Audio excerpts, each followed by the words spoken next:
अजित पवार, सुनील तटकरे आणि प्रफुल्ल पटेल यांची बैठक सुरू आहे। सह्याद्री अतिथीगृहावर तीनही नेत्यांची खलबतं सुरू आहेत। मुंबईत मलिकांशिवाय समन्वय समिती स्थापन करता येईल का यावर चर्चा होणार आहे। जिथं भाजपसोबत युती नाही तिथं पर्यायी मार्गाचा विचार केला जाईल असं सूत्रांकडून कळतंय। या सगळ्याविषयी अधिक माहिती घेण्याकरता थेट जाऊया आपल्या प्रतिनिधी भाग्यश्री यांच्याकडे। भाग्यश्री, अर्धा ते पाऊण तास होऊन गेलेला आहे, बैठक अद्यापही सुरू आहे। काय नेमकं बैठकीत चर्चिलं जात आहे? काही कुजबूज, काही संकेत? नक्कीच काल कोकाटेंच्या प्रकरणानंतर अजित पवार आपण बघतोय की सातत्याने पद वाचवण्यासाठी प्रयत्न देखील त्यांनी केलेला पाहायला मिळाला। खरं तर निवडणुका ज्या आहेत त्या जवळ आलेल्या आहेत आणि अशातच अशा पद्धतीचं सगळ्या घडामोडी पक्षांतर्गत सुरू असल्याचं बघितल्यानंतर नागरिक मतदार जे आहेत ते देखील अस्वस्थ होत असतात। तर एकंदरीत जर आपण बघितलं तर सध्या कोणाबरोबर जाता येईल, कोणाबरोबर नाही जाता येणार या संदर्भातल्या देखील चर्चा पक्षांतर्गत सुरू आहेत। मात्र या सगळ्यामध्ये एक गोष्ट आहे की आज सकाळपासून बैठक सुरू झालेली आहे। सह्याद्री ही बैठक पार पडताना पाहायला मिळते। सुनील तटकरे आहेत, त्याशिवाय राष्ट्रवादीचे आणखीन जे काही महत्त्वाचे नेते आहेत ते देखील या बैठकीसाठी उपस्थित असल्याचं कळतंय। मात्र या सगळ्यामध्ये एक प्रस्ताव मांडला जातोय की नवाब मलिक असल्यामुळे भाजप त्यांना घेऊ इच्छित नाहीये आणि हे स्पष्टतः भाजपने अनेकदा सांगून झालेलं आहे की नवाब मलिक जर जिथे आहेत तिथे आम्हाला तुमच्याबरोबर युती करायची नाहीये। याआधी देखील नवाब मलिकांना मंत्रीपद द्यायचं का, तिकीट द्यायचं का याच्यावरनं देखील त्यांच्यामध्ये बरेच गोंधळ झालेला पाहायला मिळाला होता याआधी। मात्र या सगळ्यामुळे भाजप एका गोष्टीवर ठाम असल्याचं पाहायला मिळते की जिथे नवाब मलिक आहे तिथे आम्ही तुमच्याबरोबर येणार नाही। आता याच्यानंतर पर्याय नेमका अजित पवारांना कोणता खुला होतो तर तो पर्याय शरद पवारांबरोबर जाणं। तर शरद पवारांबरोबर जाणार का? कारण शरद पवार एकीकडे ठाकरे बंधूंसोबत जाण्यासाठी फार इच्छुक आहेत। तसं त्यांनी काँग्रेसला देखील ज्यावेळेला काँग्रेस म्हणतंय की आम्ही एकत्र एकटे स्वबळावर लढू त्यावेळी ते काँग्रेसला देखील समजवण्याचा प्रयत्न करतात की असं करू नका, भाजपला रोखायचं असेल तर आपल्याला सगळ्यांना एकत्र लढावं लागेल असं ते सांगतात।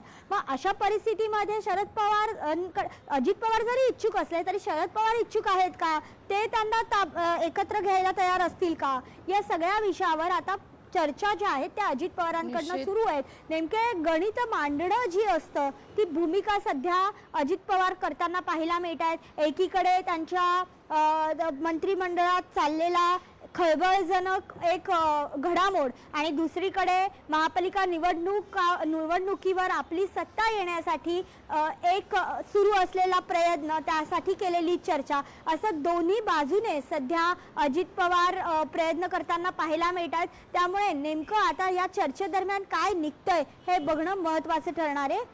निश्चित भाग्यश्री, तुर्तास धन्यवाद तुम्ही दिलेला एकूणच सविस्तर माहिती करता।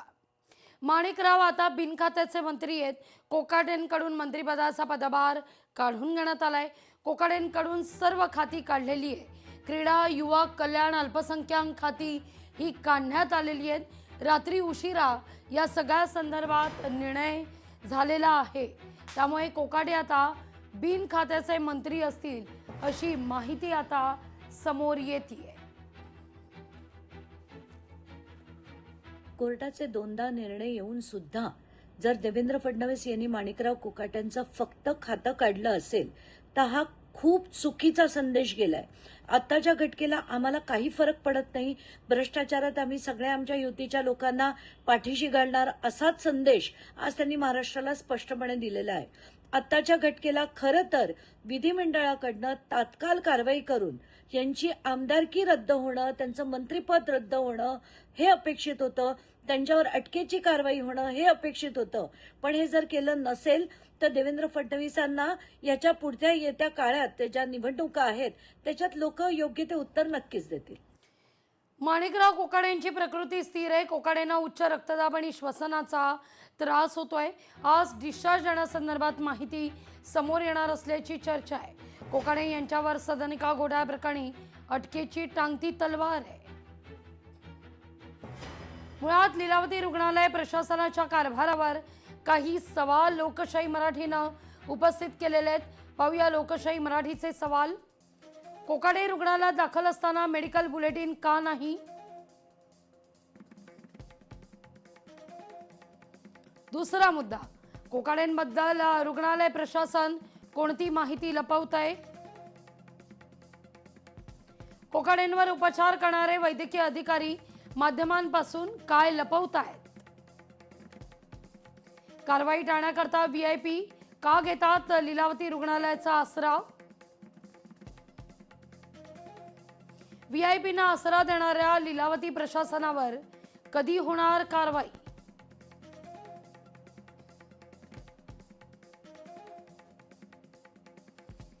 हे काही सवाल लोकशाही मराठीनं उपस्थित केलेले आहेत. लोकशाही मराठी ऐका, पहा, जागरूक रहा.